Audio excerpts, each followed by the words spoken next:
Good day.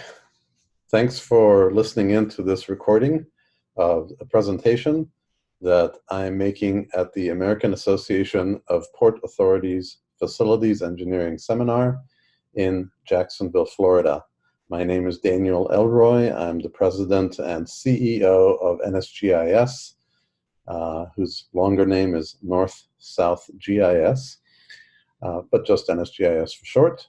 And I'm going to be speaking about a concept that I introduced at another AAPA conference last year called Spatial Accounting, a way to turn strategic asset management programs into practical decision support systems.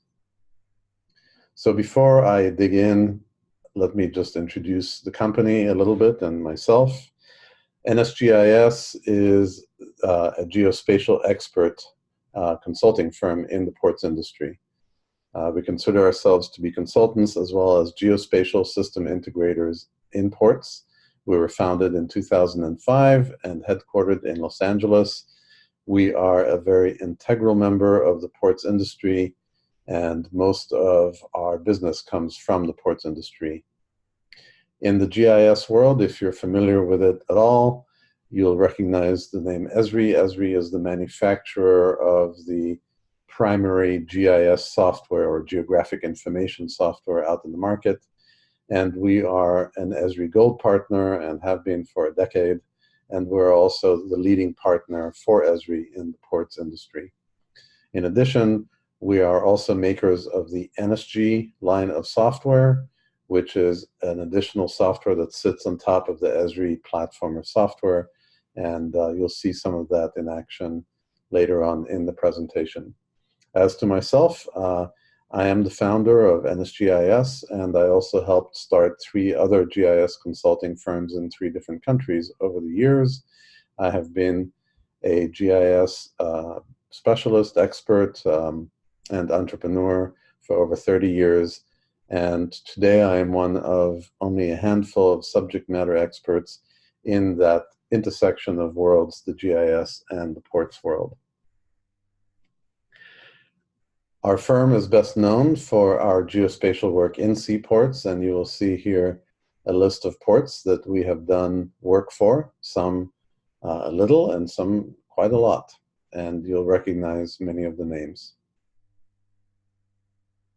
Over the years, probably 30 or more, perhaps close to 40 people that have been involved in my company have worked on port projects. We have executed over 200 different tasks over a period of 12 years and have spent over 60,000 hours doing those projects in some of these areas that you can see here in command and control, asset inspection, geodatabases, strategic planning, and so on.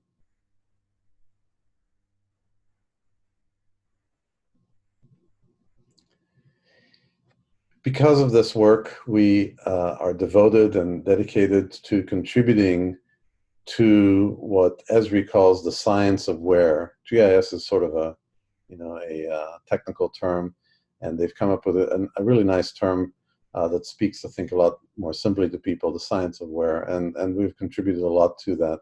Just in the last 12 years, we have presented at conferences all over the country. These are, in fact, the locations of conferences that we've presented at.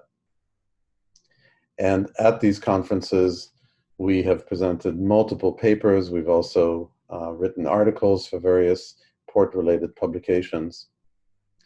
Last year, I personally probably went a little overboard and actually presented at 5 different port conferences, including at Lamar University, which has a very important program for the maritime industry.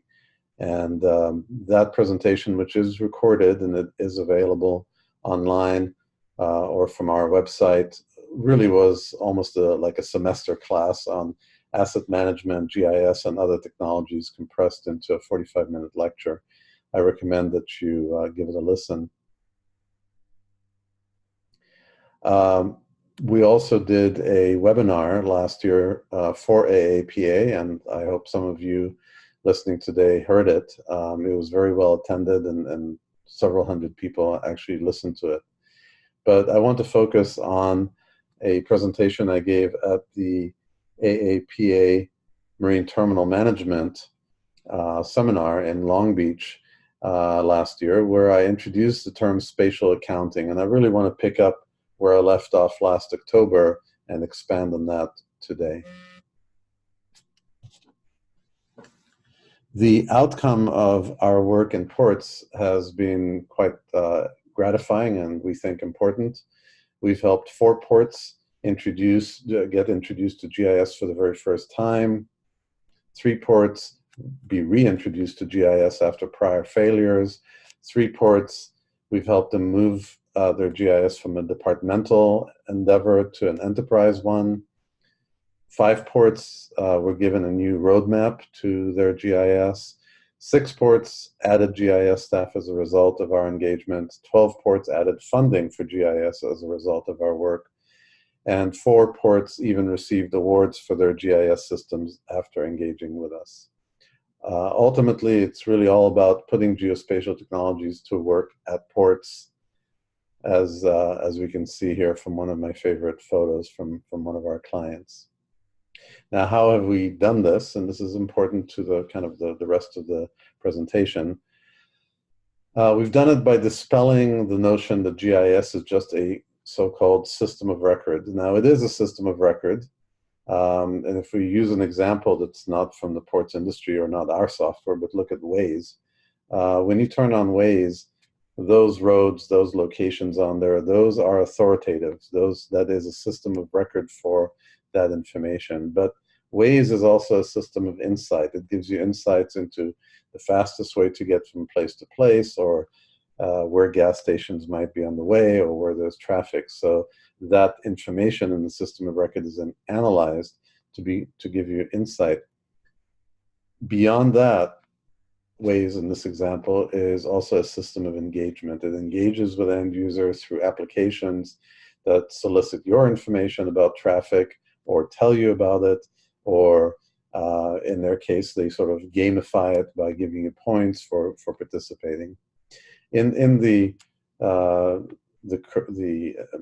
GIS world that's intended for things like ports, that concept that GIS, especially web-enabled GIS, has a place to play in all 3 systems is well established, but there are ports that don't understand that, and sometimes spend more time on building a system of record and too little time on a system of engagement. In other words, the data is there, but the apps that make the work life easier, just as it does in our non-work life, where we turn to our phones all the time for directions, for recommendations of restaurants, for finding out how close our Uber is to us. We turn to that in our daily lives, but not at work. And that's because a lot of attention has been put on recording data, but not on how regular staff should engage with the data.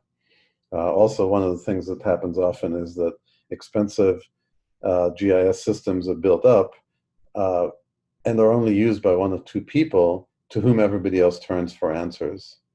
That's not an efficient and not a good return on investment. And a lot of what I'm going to be talking about today has to do with reversing that trend. So because we take this more expanded view of GIS and other geospatial technologies beyond just the system of record, we have found applications for GIS in many areas in ports, with the main areas of applicability being information management in general and document management, and you'll see examples of that later, as well as physical security management, property management, facilities management, and to me, closest to my heart for the past few years is asset management. Now, there is a session right after this session that speaks, there are 3 great speakers who are going to be speaking about asset management, so I'm not going to repeat what they're going to say. But what I do want to talk about is the fact that the ports industry is finally coming to realize that strategic asset management programs are not only interesting, but vital to efficient and economic operations of their ports. And part of the reason for that is because standards have been emerging in the US and internationally to help guide ports into that world of strategic asset management. Now, standards are specifications, but they are not prescriptions for how things should be done. They do provide guidelines, but they do not provide implementation. They can help a strategic asset management program to be designed, but they do not necessarily, well, they do not at all get a program off the ground. And so much of my presentation today is about technology, including geospatial, on how to get a program off the ground. Now, there are key information management components that have to go into the implementation of a plan. And one of the speakers today, Henk Vogt, is a common speaker at these AAPA conferences. The Port of Rotterdam, where he works, has been very generous over the years to send them to share knowledge from what is really the gold standard in the actual implementation of strategic asset management in ports, and to disseminate that information.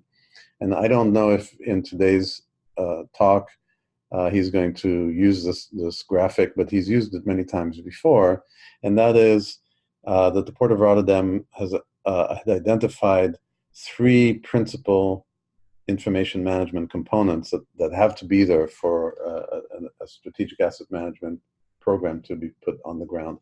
And that is an ERP, or enterprise resource planning system, including finance and the asset register and all that, or in some cases a lesser system, an EAM, an enterprise asset management system, which is also has a work order system as well as inventory control, things like that. But let's just call it ERP for simplicity. Then a GIS, a geographic information system, and an EDMS, sometimes called ECMS, basically an electronic document management system. And they identified those as the core. But in order to go beyond that, you need the expert systems that help collect information, process it, make sense of it in the various disciplines that it takes to run a port, whether it's engineering systems for collecting condition assessments or assessing material, life cycle modelings for material testing, or if it's the real estate side of the port, then mass assessment software and so on. Now, those are a lot of systems, and I know that most people in the audience today are not IT people, not information management people. What you really want to see is all of those systems evolve into something else, and that is a decision support system. That's really the real world implementation of a strategic asset management program, is a decision support system. And you already have one, but what is your current decision support system? Well, for many ports, it is your or other experts in your organization's brain, memory, knowing where to find information. That's how you make decisions. That's what you use to support your decision making. You rely on institutional knowledge, oftentimes your old timers who know where things are buried and where to find documentation for them. Often it relies on gut feel, on intuition. But that method of decision support lacks many things, such as accountability. If the answer to why we're doing something is, trust me, I've done this before, that's not as accountable as ports are expected to be these days. And it certainly is not transparent, because it's often hard to explain why we decided to fix this and to abandon that. And stakeholders and commissioners are not always satisfied with that lack of transparency. It's also hard to repeat and to scale, which means that if a port comes to acquire a lot of new property and needs to apply these techniques, it can be difficult. Also, resiliency. It lacks resiliency primarily to the departure of experienced staff due to just regular moving on or retirements. So what is the new decision support system that does implement strategic asset management programs? Well, that's what we're going to take a look at. So we're going to use an example, and some of you saw this last October when I did this presentation. It's a little bit shorter this time. A port does inspections, condition assessments, and the inspectors go under the dock and they find rust and they issue a report with their recommendations. Now, traditionally, those recommendations in these static reports are turned into decisions by somebody experienced who knows how to read these. He, she has been there for a long time, and they come up with their conclusion. It's broken, it needs to be fixed, and it needs to be fixed now. But then a lot of other opinions come into play. Operations is worried that they'll have to stop running the port. Some health and safety is worried that if it doesn't get fixed, somebody will get hurt. There are all sorts of opinions. But at the end of the day, very often the decision is based on the fact that it's broken, it needs to be fixed. So what is that new method that's based on information management? It means putting down the hard hat, walking into the office, turning on the computer, and looking at a digital decision support system that's made up of many different information talking to each other. So let's start with condition assessments. Instead of storing those in PDF files or even paper, let's put them in a system where all assessments are in one database, where they can be clicked to retrieve information, they can be used to visualize the condition of one aspect of the assessment or another aspect, or to look at the overall ratings to identify trouble, focus on an area of trouble, and then start looking at other information. Here we have the ability to drill down through time, so click through all previous inspections here and see if the identified problem is in fact deteriorating or perhaps it's stabilized. On the left, you'll see all the information about the assessment or prior assessment, and at the bottom, all the supporting documents, which you can then retrieve, pull up, take a look at. But let's not stop there. Let's use spatial accounting, and this whole idea really comes together because you have a visual dashboard that lets you look into your data and your maps and documents all in a coordinated fashion, and helps you manage both physical and financial assets together, including real estate. If you have a system like that, you can attach your billing system to it and make interesting observations like, this is my top earner. But if you also connect your lease management system, which measures acres and square feet of rented space, you may discover that this is a more efficient earner per acre. And maybe surprise, here's an area you didn't realize was also very efficient. But you can also identify the areas that are not efficient in generating revenue. Now, if you connect your work order system, if you have one, it may not measure things in to the same geography, level of geography as your other systems, but with the help of GIS, you can actually combine those and actually see, aha, this is my expensive terminal to maintain, and so is that one. And if I combine these and subtract costs from revenues, essentially what I have is a visual profit and loss report, a cash flow map. Now this is important because it shows me where the good cash flow is, shows me where the trouble areas are, which is especially important if I'm considering repairing this area over here, where we're actually losing money in two-thirds or three-quarters of that portion of the dock. Let's add to that the asset register, where we can see where there's good residual value and where areas don't have good asset value. We can quantify liabilities, whether they're financial liabilities, such as bonds. We can also quantify things that are harder to quantify, such as environmental impact, visual impact, resistance by stakeholders. And if you subtract one from the other, now you have a visual balance sheet where you can see your net asset values. From this, you can determine this is a good asset. It also generates revenues. So let's just make sure it continues to be leased. We also identify this area here that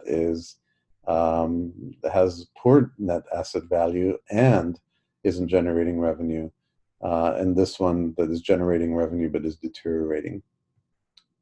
But wait, there is more, because using this information, because we're using GIS, you can also help to bring in and visualize your utilities, your infrastructure, your lease information from your lease management system. And that gives you the ability to really use a map-based dashboard when you make these decisions, and to communicate that maybe to the tenant who's here on the in the blue area on the left. There's no tenant on the right, and you need to fix this dock because it's in the lease agreement. But with this information at your fingertips, you can bring in that tenant and say, you know what?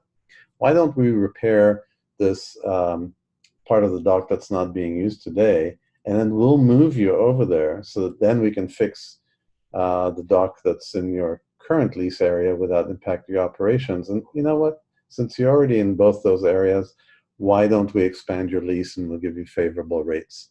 A win-win situation for everybody, and a system like that gives you the ability to give reports and prints, and it's really a decision support and planning tool. So let's recap.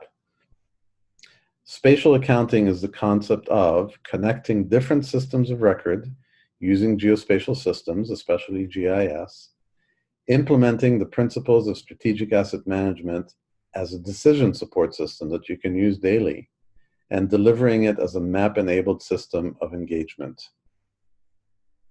This requires many systems. Some of them may be existing and they need to be connected, or new systems to be added. And of course, you need collaboration across the enterprise. That sounds complicated. So how does one get there incrementally? We know from experience working with many ports that we hear statements like this: we have nothing. Yeah, we don't have the right information management systems. Or maybe we just have pieces. Or we don't have the experts to do this. Or I've heard this is very expensive. Or we've tried it before and it failed. Or I already have a day job. How can I take on more duties? Or we're just a small port. We can just do this in the back of an envelope.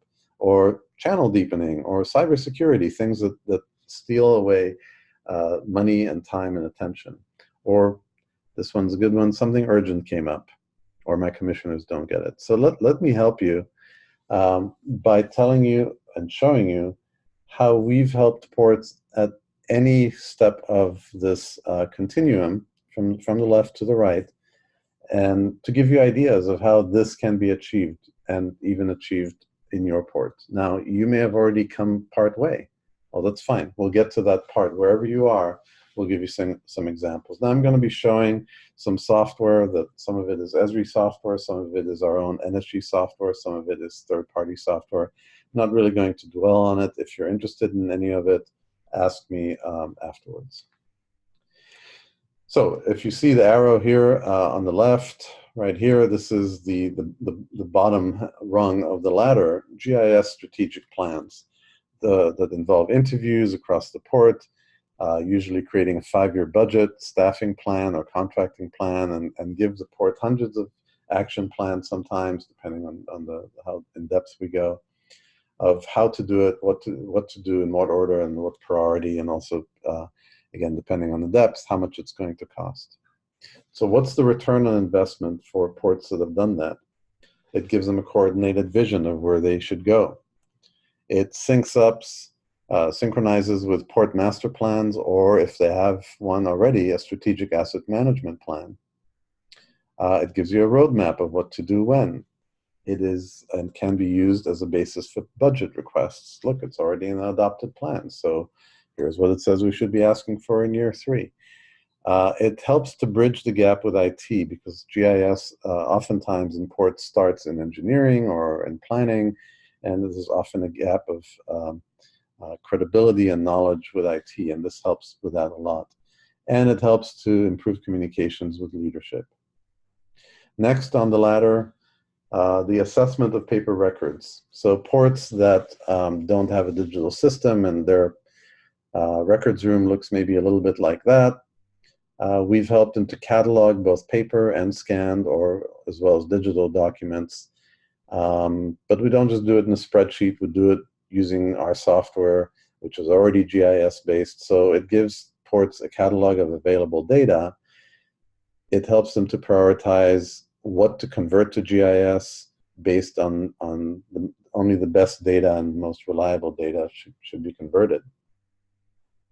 Now, because we do it in GIS, it already gives us a spatial catalog of documents even before they ever get converted to GIS, and perhaps many of those won't be converted, but it gives us a way to actually find those documents, search for them and find them, which is valuable in and of itself. Those searches can be done both based on location and description or metadata, which leads us to the next kind of level of sophistication: ports that have used us and our software to build spatial indices of their digital documents. So now we're talking about they're scanned or they're digital, like PDFs of CAD drawings. This is a very powerful system for retrieving just the right documents for exactly where I need to be today. So I'm standing right here and I need the as-builts for the electrical system, which is buried. That's an example of how to use it. Great ROI, reduces the risk of using wrong or incomplete document sets, much easier for new staff to find documents, and some ports have reported 90+% reduction in time needed to search for as-builts. One step up from that, you've identified CAD drawings. You don't have GIS yet, but it's hard and it's confusing to look at multiple sheets of a drawing set, maybe from different eras. So one of the things we have done for some ports is we take their most valuable drawings and we do something called georectification, which sounds painful, but it is just putting the drawing on top of the real world, on top of the aerial photos. Much easier to use than disjointed standalone drawings. You can stitch drawing sets together this way, and it will retain details that will never be converted to GIS. You know, you might convert the line work and where the high mast lights are, but all the notes, those won't come over. But if you do this, you can have them for reference for the future. Now, beyond that is the data conversion, sometimes data collection and publication of GIS. This is what most people think of as GIS, a system of record. And we've helped many ports convert hundreds of map layers from paper, CAD, and GIS with a variety of different viewers. It gives users across the organization basically vetted authoritative data sources that they can use, available anytime on any device. We work very hard to put this information into people's hands as opposed to just into the hands of experts that everybody else has to go to get information. The information can be stored on-premise or in the cloud. There are powerful tools for sketching, for measuring, for printing. And these viewers that we've put together have helped to integrate data from outside sources like the city, the county, NOAA, and so on. And even more interestingly, integrate dynamic data such as video cameras, AIS feeds, traffic, access control, weather stations, lots of things in with your more traditional data. Next level up, we help ports implement ArcGIS Online, which is the Esri geospatial cloud if they don't or can't do it in-house. We actually recommend this approach for most ports that don't yet have GIS. And that's a system that is a complete system of record, insight, and engagement, very economical, again, available anywhere and anytime, including offline when you don't have good connectivity. Of course, it's backed by Esri's well-known desktop software, and it supports third-party software like NSG, like our software. Next step up, we've helped ports to capture and verify data in the field in order to increase confidence in the data. Field apps, such as those that come with the Esri geospatial cloud, help people to do the verification in the field, as well as perhaps run an assessment while you're verifying the location, capture photos, and all that can be available back at the port in real time. Now we're getting beyond the system of record into the system of engagement. These are the really interesting systems. A condition assessment management system, which combines data, reports, maps, photos, all in one system, so that you have faster, more precise access to condition data, not just to the, the final recommendation in a paper report.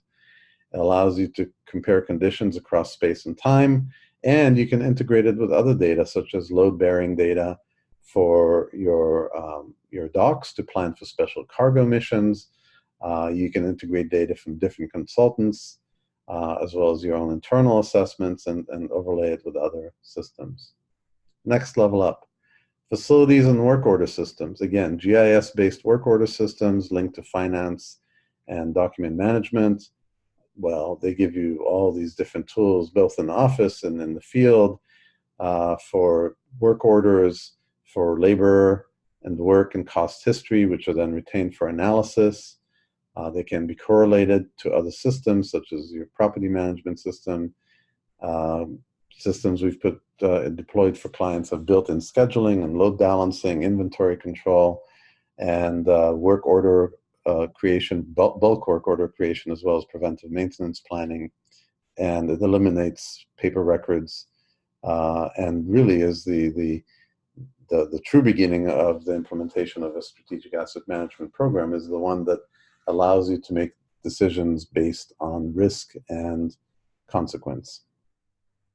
Next step up, GIS used for managing long-term leases, single system. No longer are you using a spreadsheet separate from your documents, separate from your maps. It's all map-based and available in one location. Allows you to visually differentiate between leased, available, and expiring leases. It's searchable. You can run queries on it. You can print lease abstract and other types of reports. And it has alerts so that you don't miss a renewal or an option exercising an option. It can email notifications about things like insurance certificate expirations, and it's linkable to a document management system. Also comes with an executive dashboard. Speaking of which, this is an executive dashboard for that system, but in this case used for short-term space assignments or leases. And really the system can be used not just to record the outcomes of negotiations and contracts, but can really drive the whole process from the beginning when you first start negotiating with somebody for a temporary lease. Because it records history, you can go back and see what did we charge this person before, which area did they use before, sends alerts and so on. Just a couple more. This one is we're just beginning to work with some clients on this. Permit generation and tracking, as well as break bulk cargo management. But I'm running a little short on time, so we'll skip through that. You can read the bullets. The final one that I wanted to point you to is capital project management, where again, same type of system where you're combining data, maps, and documents exposed through a dashboard, used both for internal tracking of capital projects, but also has a public-facing side of it. It doesn't necessarily have all the information, but the information that's relevant to the public. And because of all the features that I described before, it can be used from the very beginning of the process of capital project planning. So where is your port on this path? Do you lack systems altogether, or perhaps just connectivity between systems? Maybe you have an enterprise system, but only for finance. Maybe you have GIS, but it's standing alone. Maybe you have both GIS, but it isn't, and an ERP, but your GIS is sort of departmental. It's not part of the enterprise. Or maybe it is connected, but in and of itself, it's not supported as an enterprise system. Or perhaps you're actually still managing everything with Word and Excel. The fact is, you can start. You don't have to wait for, nirvana. You can start with specific systems, perhaps just to manage your record drawings, or just your critical map layers in GIS, or have a couple of systems, one for engineering and one for real estate. As long as you have a plan for how you will eventually bring these systems together using the principles of spatial accounting. Your Port 2 can build a decision support system that will reflect your strategic asset management plan. But not surprisingly, the best outcomes are if you have a plan, that will come about if you have a plan, if you get buy-in from executive management and a budget, if you standardize on a common platform, very important. You can go out to many different procurements, but if you set a standard on how these different systems should talk to each other, you can save yourselves a lot of headaches. And then, of course, learn from your peers, contract with experts, and then grow and hire people to sustain and grow the system. If you do all that, you too can have a decision support system that will embody the principles of strategic asset management plans. And with that, I will end, and I thank you for your attention.